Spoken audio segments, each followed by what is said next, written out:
I've also been confused by gatekeeping a little bit. Like there's points in times where I feel like people are gatekeeping, but they're also being gate kept. They don't have the access. They don't have the pull.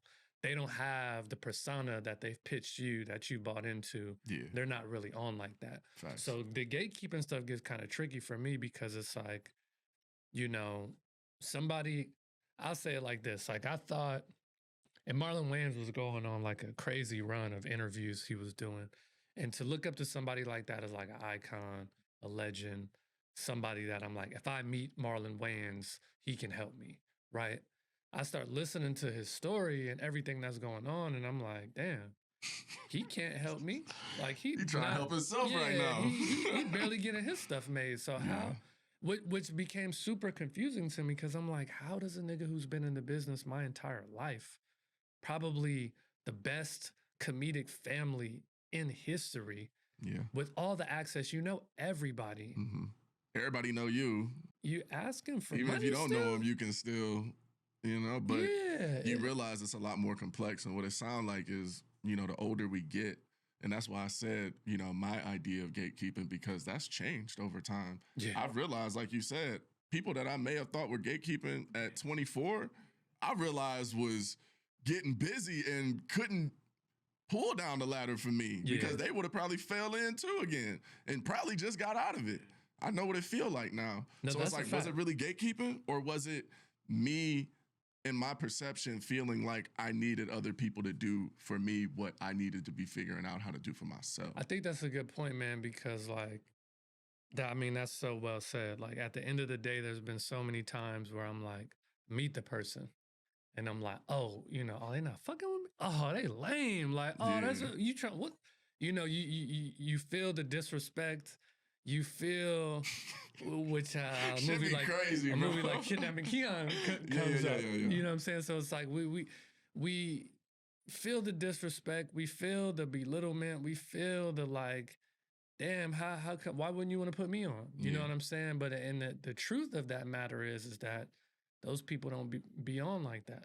You know, like they don't have the power, they don't have the money, they don't have the resource for real. Or the energy for people that aren't in their scope of the other view. Thing. You know what I mean? This is somebody that's coming in when they already for years, since you've known of them, they've had people coming up to them just like you. And you think that 20 years in, just because you're you, that they're gonna, and it's like, I get it. What's up, man? Byron, nice to meet you. I've got this project.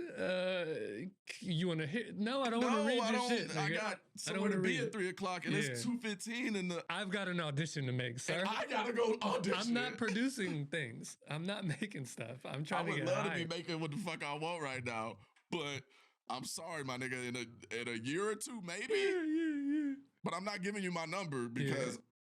You could be weird. That's the other thing. It's like, why do I want to give you? Why do I want to give you my personal information for you to just keep calling me every day, trying to be my friend? I don't need any guilt friend. Tripping me when I can't do what I'm already about to tell you I probably can't do right now.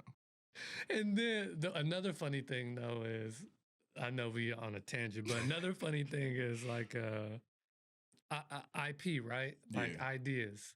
So it's like, I don't even want, because I feel like that now. Like I've had people above me go, I don't want to hear your idea because I don't want you to think I took it. And I'm like, nah, man, I don't care if you took it. And now people are like, yo, my idea. I'm like, hold up. No, don't be just trying to think you about to hear all of my ideas and go run off. I don't want to hear your idea, bro, because I've already got the same idea. You know how many times somebody's pitched me and I'm like, damn, I got the same idea. Don't know what to tell them, but you got to keep it cool. You got to tell them in the moment, though, so they don't think you jacked them, because they be like, yeah, man, I got this idea. I'm like, yeah, me too, because the way that I was thinking about it was like, this is how I was going to do mine. A year later, y'all looking at each other like the Spider-Man meme, like... But what information did you learn when you started becoming a producer, when you started seeing things different? Like, oh shit, I think I might start producing a little bit more as well. Man, I think it's the control, the lack of control over your own passions. First of all, you already are in a situation where ain't nobody gonna believe in your dream in this as much as you believe in that shit, Period. I don't give a It'd be damn. hard. It'd be hard to believe in it yourself. Your mom is it'd be hard enough just doing that shit yourself. It'd be hard for you to believe in you your feel own me? dream. Like outside of your mama, your daddy, if you got decent relationships with them, because more often than not, that shit ain't even healthy. And then it's like, bro, like you already are trusting people that you don't even know with the thing that affects you and means the most to you, because you can't be at the level of what we do without this being the one thing you can see yourself doing. Yeah, absolutely. Like, because everybody else that we are amongst, that's how they feel about it, and that's why they're doing it. Like, if they wanted to go do something else, they could all go do that. Yep. But we doing this and go through the things we go through because we want it that bad. And I feel like the biggest thing I learned is that, and we've talked about this a couple times, but I realized that I have to be in more control over the life that I want to create for myself. And for me, if I'm sitting around waiting for somebody to give me validation or to confirm or give me credibility to do what I actually love to do, how is that going to pan out over time when there's other things that I want to do even more? I love the quote you have of non-creatives. Yeah, we got non-creatives controlling how creatives can create. It don't even make sense. We got creatives waiting on non-creatives to give them permission to create. And it's like, what the hell is going on? That doesn't even make sense. Why? Because without us, what are they doing? I mean, I talk to a lot of actors, obviously. So I'm always like encouraging, especially like Black actors that I know. I'm always encouraging them to create your own stuff, because realistically, I mean, we got a great friend group. You know what I'm saying? Absolutely. Like our class of creatives and artists that are around us. We the best out. Super talented. And, you know, we know people who've got motion.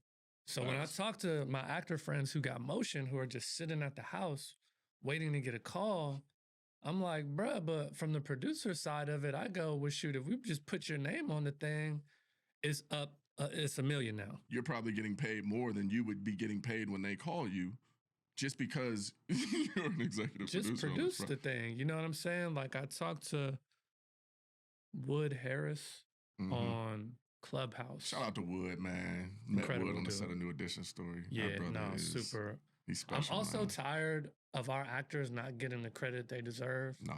Like, the legendariness of the Black actors that we've seen in our day and age not have the accolades, success, the dollar amount to match what they've put into the game. Some of the best characters in the world have been performed by us. No, you're right. And broke. Yeah. Niggas broke, struggling, still trying to get a job. It's crazy to watch people like Terrence Howard or Taraji P talk about their financial struggles. Yeah, when you done seen all that they done and all that they've already done in comparison to other people that have everything that they asked. Anthony Mackie said he was getting like $150 a day or something. He just said on the pod. One of his projects. Yeah, I'm like, I know what the hell. We pay more than that. I'm like, well, excuse me, sir. Like, come on, bro. But when I think about like the power that the actors have, you know, and the power that the system has put a chokehold on to try to act like that power isn't there. It's the biggest trick and manipulation I've probably ever seen outside of probably like racism and slavery, like for real.